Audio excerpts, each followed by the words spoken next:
अस्सलाम वालेकुम स्टूडेंट्स, उम्मीद करती हूँ आप सब बिल्कुल खैरियत से होंगे। जी स्टूडेंट्स, आज हम माइक्रो इकोनॉमिक्स ईको 403 के लेसन नंबर 7 को देखेंगे। विद स्टूडेंट्स, अगर आप मेरे चैनल पर न्यू तो प्लीज़ चैनल को सब्सक्राइब करें ताकि मेरी हर आने वाली वीडियो आप तक बआसानी पहुँच सके। और किसी भी चीज़ की आपको ज़रूरत हो, आपको अगर किसी सब्जेक्ट के इकोनॉमिक्स से रिलेटेड या मैथमेटिक्स या स्टैट से रिलेटेड आपको कोई जो है वो आपको शॉर्ट लेक्चर्स चाहिए, ठीक है, तो आप मुझसे जो है वो कमेंट बॉक्स में आप मुझे बता सकते हैं विद कोड। इंशाल्लाह मैं आपको अपना बेस्ट देने की कोशिश करूँगी। और स्टूडेंट वीडियो को लाइक करके दूसरों को शेयर ज़रूर करें ताकि आपके साथ साथ उनका भी भला जाए, ठीक है। चलते हैं हम अब अपनी टॉपिक की तरफ, जो कि हमारे पास आज का टॉपिक है closed economy market clearing model. Students, इसकी जो है क्लोज्ड इकोनॉमी और मार्केट क्लियरिंग मॉडल एक्चुअली होता क्या है, इसकी जो है वो मैंने अलग से इसकी डेफिनेशन लिखी हुई है, ठीक है। और पहले हम जो है उनकी डेफिनेशंस को देखेंगे, इनके कॉन्सेप्ट्स को क्लियर करेंगे कि क्लोज्ड इकोनॉमी क्या होता है, मार्केट क्लियरिंग मॉडल क्या होता है। देन हम जो है वो अपने टॉपिक की तरफ बढ़ेंगे, ठीक है। जी स्टूडेंट्स, यहाँ पे हमारे पास क्लोज्ड इकोनॉमी है। तो क्लोज्ड इकोनॉमी की जो डेफिनेशन हमारे पास क्या है वो ये है कि a closed economy typically refers to a country that does not trade or engage in other financial exchanges with any other country. वो कहते हैं कि क्लोज्ड इकोनॉमी हमारे पास वो होती है, जैसे कि हम किसी मुल्क की बात करें, जैसे हम अपने पाकिस्तान की बात करते हैं कि हमारा पाकिस्तान किसी भी दूसरे ममालिक से कोई जो है वो तिजारत ना करे, कोई लेन देन ना करे, और जस्ट जो भी उनकी जो है वो प्रोडक्शन हुई, जो भी चीज़ें वो प्रोड्यूस कर रहा है वो जस्ट अपने ममालिक अपने मुल्क के लिए जो है वो कर रहा है, ठीक है। और दूसरे ममालिक से कोई दरामदाद कोई बरामदाद नहीं हो रही, कोई लेन देन नहीं हो रहा, कोई तिजारत नहीं हो रही, तो वो हमारी क्या होगी, क्लोज्ड इकनॉमी होगी। क्यों? क्योंकि वो जस्ट पाकिस्तान में प्रोड्यूस हो रही है और वो पाकिस्तान में ही यूजेबल हो रही है, ठीक है। और दूसरे ममालिक में वो जो है लेन देन कोई तिजारत या ऐसा कोई भी सीन नहीं है, तो ये क्लोज्ड इकनॉमी होगी। क्लियर? इसका that's mean no imports come into, यहाँ पे लिखा हुआ, ठीक है, that's mean no imports come into the country and no exports leave it. वो कहते हैं कि कोई भी ऐसी इम्पोर्ट्स नहीं है जो किसी ममालिक से हमारे पाकिस्तान में जैसे कि आए, और ना ही कोई पाकिस्तान की कोई ऐसी एक्सपोर्ट्स जो कि जो है कोई भी ऐसी चीज़ नहीं है जो कि एक्सपोर्ट हो दूसरे ममालिक के साथ, ठीक है। तो मतलब वही हुआ कि क्लोज्ड इकनॉमी जस्ट अपने ही मुल्क के लिए है, किसी दूसरे ममालिक में इससे क्लोज्ड इकनॉमी का जो कंसेप्ट है वो किसी दूसरे ममालिक से जो है वो कोई लेन देन, कोई राब्ता, कोई तिजारत नहीं होती, ठीक है। इसके बाद हमारे पास जो मार्केट क्लियरिंग मॉडल है वो क्या है, इसकी डेफिनेशन ये ऐसे बन रही है कि the market clearing model also known as the supply and demand model, कि हम मार्केट क्लियरिंग मॉडल को जो है वो कहते हैं कि हम इसको कह सकते हैं कि ये एक डिमांड सप्लाई डिमांड मॉडल है, और is a fundamental concept is economics that describes how prices and quantities of goods and services are determined in a market economy. और quantity supplied is equal to होगा quantity demand, ठीक है। मैंने आपको शायद अगर आपने प्रीवियस लेक्चर्स लिए होंगे तो आपको जो है वो याद आ गया होगा कि मार्केट क्लियरिंग मॉडल का मैंने वहाँ पे भी क्लियर करवाया था कॉन्सेप्ट, ठीक है। तो लेकिन मैं यहाँ पे भी आपको बता देती हूँ, मार्केट क्लियरिंग मॉडल का मतलब ये होता है जितनी हमारे पास मार्केट में जो है वो डिमांड हो रही है, जो जितनी डिमांड है उतनी ही सप्लाई हो रही है, यानी दोनों चीज़ें इक्विलिब्रियम में आ जाएं, तो वो मार्केट क्लियरिंग मॉडल होगा। मतलब कि जैसे कोई हम जो है, मैंने आपको एक एग्जांपल दी थी, आई थिंक स्ट्रॉबेरी वाली दी थी प्रीवियस लेक्चर्स में भी।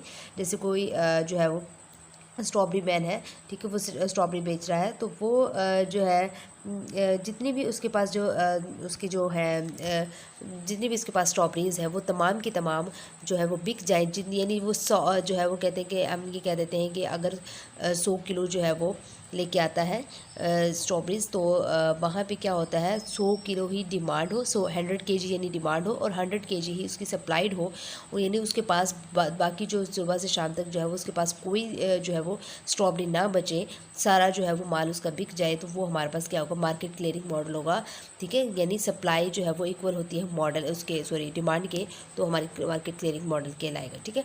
जिस रोज़ ये जो है वो मार्केट क्लियरिंग मॉडल और क्लोज्ड इकोनॉमी का जो है वो कंसेप्ट था, ठीक है। चलते हैं अब हम अपने नेक्स्ट टॉपिक की तरफ।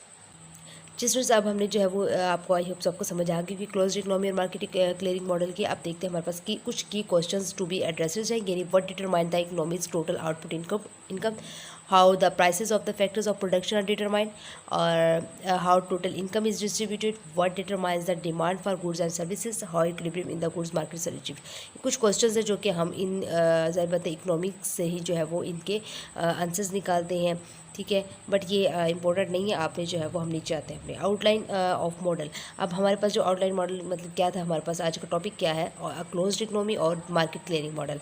अब हमारे पास इसमें क्या आ जाता है, एक सप्लाइड साइड आ जाती है, डिमांड साइड आ जाती है और इक्विलिब्रियम आ जाती है। इक्विलिब्रियम समझ आ जाता है कि कोई चीज़ होगी जो वो बराबर होगी, ठीक है। लेकिन सप्लाई साइड और डिमांड साइड जो है वो क्या होता है। सप्लाई साइड अगर हम इसमें पहले हम जो हमारे हैंडआउट्स में उसको रीड करते हैं, includes factor markets supply demand price and determines output income. Student supply side वो होता है, जैसे लेट्स सपोज मैं आपको एक एग्जांपल देती हूँ, एक कॉफ़ी शॉप है, आप वहाँ पे जाते हैं, ठीक है, हम वहाँ पे जाते हैं और वहाँ से हम जो है वो कॉफ़ी लेते हैं। अब जो कॉफ़ी सप्लाई करने वाला यानी ज़रा बात है, जो कॉफ़ी शॉप वाला होगा जो कॉफ़ी हमें दे रहा है, वो कॉफ़ी सप्लाई वाला वो क्या देखता है, वो अपनी चीज़ों को देखते हुए, जैसे वो कहता है कि मैं $1 जो है वो पर कप लूँगा, ठीक है, ठीक है। और अब उसने जो है वो उसमें से ये देखना होता है, देन तभी वो उसकी प्राइस रखता है, तभी वो जो है वो जो कंज्यूमर है, जो बायर्स है, जो लेने वाला है, ख़रीदने वाला है, उसके सामने वो जो है वो अपनी प्राइस रखता है। वो सारा हिसाब लगाता है कि उसने जो है वो कितनी उसकी कॉफ़ी बीन्स लगेंगी, कितना उसको जो है वो उसमें से ज़ाहिर बात है जिस जिस जगह पे वो बैठा है वो रेंट पे बैठा हुआ है या रेंट भी नहीं है, बिजली का बिल आ गया, जैसे उसने अपनी हर चीज़ को देखते हुए अपनी जो कॉफ़ी है उसको उसकी प्राइस रखता है। फिर उसने जो है वो उसमें से मुनाफा भी कमाना होता है, उसमें से उसने अपने लेबर्स जो है उसको भी देना होता है। इस लिहाज से वो जो है वो उसकी प्राइस रखता है और वो देखता है कि उसके ज़ाहिर बात है उसने हिसाब लगाना होता है कि उसके अगर एक दिन में 100 कप्स जो है वो सेल होते हैं तो उसमें से सब में से जो है वो उसने कुछ बचाना भी है और बाकी जितनी भी चीज़ें हैं और उनके भी अखराजात को पूरा करना होता है, ठीक है। और ये हो गया हमारे पास सप्लाई साइड। अभी इसमें सप्लाई साइड में क्या क्या चीज़ें इंक्लूड है फैक्टर मार्केट्स में, एक supply demand prices and determines output income हो गया।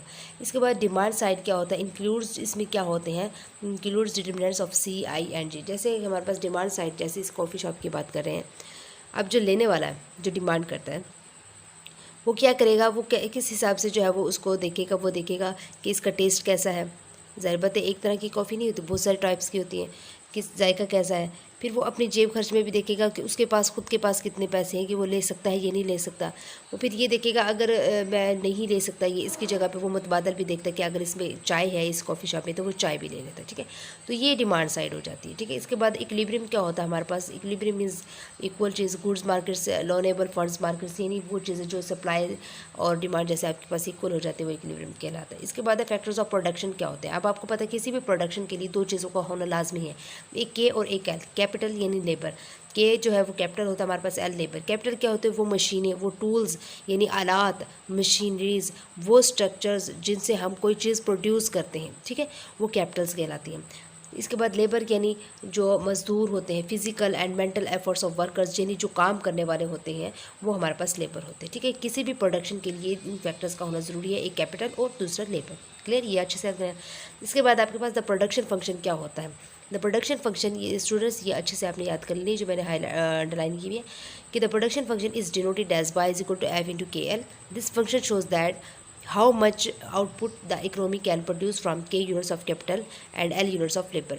वो ये कहता है कि प्रोडक्शन फंक्शन इस चीज़ को जो है वो शो करता है कि ये एक्स फंक्शन इसको शो करता है कि कितनी आउटपुट जो है वो जो कोई इकनॉमी है वो कितनी आउटपुट जो है वो प्रोड्यूस करती है फ्रॉम यानी के से और एल से, यानी कैपिटल और एल को यूज़ करते हुए वो कितनी आउटपुट को प्रोड्यूस करती है। This reflects the economy's level of technology and exhibits constant returns to skill. वो कहते हैं ये जो इकनॉमी लेवल, टेक्नोलॉजी का जो ये इकनॉमी लेवल्स है ये रिफ्लेक्ट करता है और जो इसकी जो और ये वापसी का भी जो है वो रिटर्न्स टू स्केल, मतलब वापसी का भी जो है वो इसका स्केल जो होता है वापस होता है। तो मतलब इसका मतलब ये होता है कि जैसे वाई जो होता है हमारे पास क्या होता है, कोई चीज़ हम प्रोड्यूस कर रहे हैं यानी, ठीक है, और एफ़ जो है वो हमारे पास कोई भी चीज़ का फंक्शन है और के और एल इसकी जो कैपिटल और एल है इनको यूज़ करते हुए हम कोई चीज़ प्रोड्यूस कर रहे हैं, ठीक है। तो उन कैपिटल और यानी मशीनरीज़ को, लेबर्स को, मज़दूरों को, ठीक है, उनको यूज़ करते हुए हम कितनी प्रोड्यूस कर रहे हैं चीज़, तो ये हमारे पास प्रोडक्शन फंक्शन कहलाती है। अच्छे से याद कर लीजिएगा। अजम्पशंस ऑफ द मॉडल क्या होता है, इसमें हमारे पास जो मॉडल है इसके अजम्पशंस क्या होंगी कि इसमें एक तो टेक्नोलॉजी फिक्स होगी, ठीक है, टेक्नोलॉजी फिक्स होगी। इसके बाद economy's supplies of capital and labour are fixed, उसमें एक टेक्नोलॉजी फिक्स होगी, दूसरा हमारे पास कैपिटल और लेबर जो होंगे उसके वो भी फिक्स्ड होंगे, ठीक है। ज़रा बात है किसी एक चीज़ के लिए हम कहते हैं जैसे कोई शॉपिंग ये शॉप पे जैसे कोई बर्गर शॉप है, उस पर जो है वो अगर डेली के हमारे 100 सेल हो रहे हैं, वो जो मालिक है, ऑनर है वहाँ का, वो अपने यही देखेगा कि मेरे एक दिन में 100 बर्गर सेल हो रहे हैं, उसके हिसाब से वो अपने कैपिटल्स और लेबर रखेगा उतने ही। जैसे ज़ाहिर बात है ओवन रखेगा और उसके हिसाब से ही जो है वो अपने लेबर रखेगा जो कि बर्गर बनाने वाले होंगे, ठीक है। तो ज़्यादा नहीं रखेगा, ज़्यादा रखने से, लेबर रखने से उसको नुकसान है, क्योंकि उसको ज़ाहिर बात है तनख्वाहें देनी होती हैं। ज़्यादा जो है वो कैपिटल्स रखने से भी उसको जो है वो सही मुनाफा नहीं होगा। क्यों?